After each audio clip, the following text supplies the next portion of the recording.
UGC university grants commission அப்படின்னு ஒரு அமைப்பு இருக்கு. அப்படின்னா என்ன? யூஜிசி ரெகுலேஷன் 2026 ரீசெண்டா கொண்டு வந்திருந்தாங்க. எதனால இந்த காலேஜ் ஸ்டூடெண்ட்ஸ் வந்து 2026 ரெகுலேஷன்ஸை எதிர்த்து ப்ரொடெஸ்ட் பண்ணிட்டு வந்துட்டு இருக்காங்க அப்படின்னா, அதாவது இந்த 2026 ரெகுலேஷன்ஸ்ல என்னென்ன ப்ரொவிஷன்ஸ் இருக்கு அப்படின்னு ஃபர்ஸ்ட் தெரிஞ்சுக்கணும். இந்த ரெகுலேஷன்ஸ்ல காஸ்ட் டிஸ்கிரிமினேஷன் அப்படின்னா என்ன அப்படின்னு டிஃபைன் பண்றாங்க. நான் ஒரு தடவை அதை படிக்கிறேன் பாருங்களேன். Caste discrimination only on the basis of caste against the members of SC, ST and OBC, அதாவது scheduled caste, scheduled tribes and other backward classes, இவங்களை மட்டும்தான் வந்து இந்த 2026 ப்ரொவிஷன்ஸ்ல ப்ரொடெக்ட் செய்யப்படுறாங்க.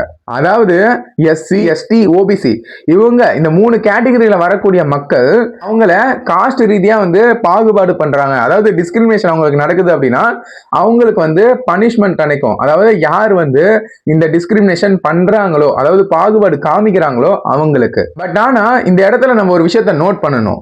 இப்போ ரீசெண்டா காலேஜ் ஸ்டூடெண்ட்ஸ் வந்து ப்ரொடெஸ்ட் பண்ணிட்டு இருக்காங்க அப்படின்னு நான் சொன்னேன்ல. அப்போ ப்ரொடெஸ்ட் பண்ணக்கூடிய காலேஜ் ஸ்டூடெண்ட்ஸ் யார் அப்படின்னா அவங்க வந்து ஜெனரல் கேட்டகரியை சேர்ந்தவங்க. அவங்க சைட்ல இருந்து என்ன டிமாண்ட் வைக்கப்படுது அப்படின்னா, ஏப்பா ஜெனரல் கேட்டகரியில இருக்கிறவங்க அவங்க ஜாதி ரீதியாக டிஸ்கிரிமினேட், அதாவது பாகுபாடு அவங்களுக்கு நடக்கிறது கிடையாதா அப்படின்றதுனாலதான் வந்து அவங்க வந்து ப்ரொடெஸ்ட் பண்ணிட்டு வந்துட்டு இருக்காங்க.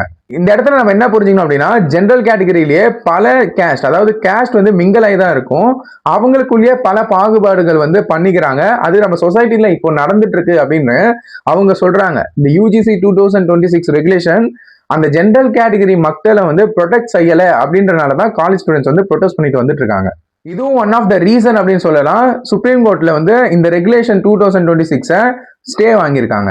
டிஸ்கிரிமினேஷன் அப்படின்னா என்ன அப்படின்னு இதுல டிஃபைன் பண்ணிருக்காங்க. அதாவது நான் ஃபர்ஸ்ட் சொன்னது வந்து காஸ்ட் பேஸ்ட் டிஸ்கிரிமினேஷன் அப்படின்னா என்ன அப்படின்னு டிஃபைன் பண்ணிருக்காங்க. At the same time discrimination அப்படின்னா என்ன அப்படின்னு இந்த 2026 ரெகுலேஷன்ஸ்லயும் இதை வந்து டிஃபைன் பண்ணிருக்காங்க. அதாவது நம்ம இந்தியன் கான்ஸ்டிடியூஷன்ல article 15 prohibition of discrimination on the basis of caste, religion, gender, place of birth, sex, இது வந்து நம்ம இந்தியன் கான்ஸ்டிடியூஷன்ல கொடுக்கப்பட்டிருக்கு. அதாவது எந்த ஒரு நபரையும் ஜாதி ரீதியாகவும், மதம் ரீதியாகவும், இனம் ரீதியாகவும் அவங்கள வந்து வேறுபாடு பார்க்காம எல்லாரும் சமத்துவமா ஈக்குவாலிட்டியை என்ஷூர் பண்ணது நம்ம இந்தியன் கான்ஸ்டிடியூஷன்ல இருக்கக்கூடிய ஆர்டிகல் 15. இந்த வீடியோ பார்த்துருக்கவங்களுக்கு இந்தியன் கான்ஸ்டிடியூஷன் அப்படின்னா என்ன அப்படின்னு தெரியலனா, இந்த சேனல்லே வந்து இந்தியன் கான்ஸ்டிடியூஷன் சீரீஸ் அப்படின்னு நான் வந்து கிரியேட் பண்ணியிருக்கேன். நம்ம இந்தியன் கான்ஸ்டிடியூஷன்ல என்னென்ன ப்ரொவிஷன்ஸ் இருக்கோ அதை ரொம்ப சிம்பிளா ஒரு காமன் பீப்புளுக்கு எப்படி புரியணுமோ அந்த விதத்துல நான் எக்ஸ்பிளைன் பண்ணிட்டு வந்துட்டு இருக்கேன்.